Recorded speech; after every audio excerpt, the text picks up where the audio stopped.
vositalarini boshqarish tizimini takomillashtirish chora-tadbirlari to'g'risidagi hukumat qarori e'lon qilindi. Unga ko'ra, A1 kichik milliy haydovchilik guvohnomasi joriy etildi. Qarorga muvofiq 2026 yil 1-yanvardan boshlab A1 kichik toifadagi transport vositalarini boshqarish huquqini beradigan milliy haydovchilik guvohnomasini olish uchun talabgorlarga haydovchilarni tayyorlash majburiy o'quv dasturini o'tmasdan turib, to'g'ridan-to'g'ri nazariy va amaliy imtihonlarni topshirish huquqi beriladi.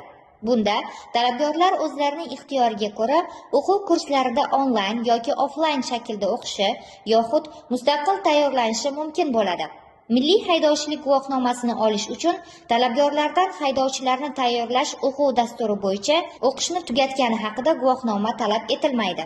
A, B, C va D toifadagi transport vositalaridan birini boshqarish huquqini beruvchi milliy haydovchilik guvohnomasiga ega bo'lgan shaxslar A1 kichik toifadagi transport vositalarini to'g'ridan-to'g'ri boshqarish huquqiga ega bo'ladi. Bunday haydovchilik guvohnomasini olish uchun nazariy imtihondan 20 ta elektron test savollaridan kamida 16tasiga to'g'ri javob bergan haydovchilikka nomzodlar nazariy imtihonni topshirgan deb hisoblanadi va amaliy imtihonga qo'yiladi.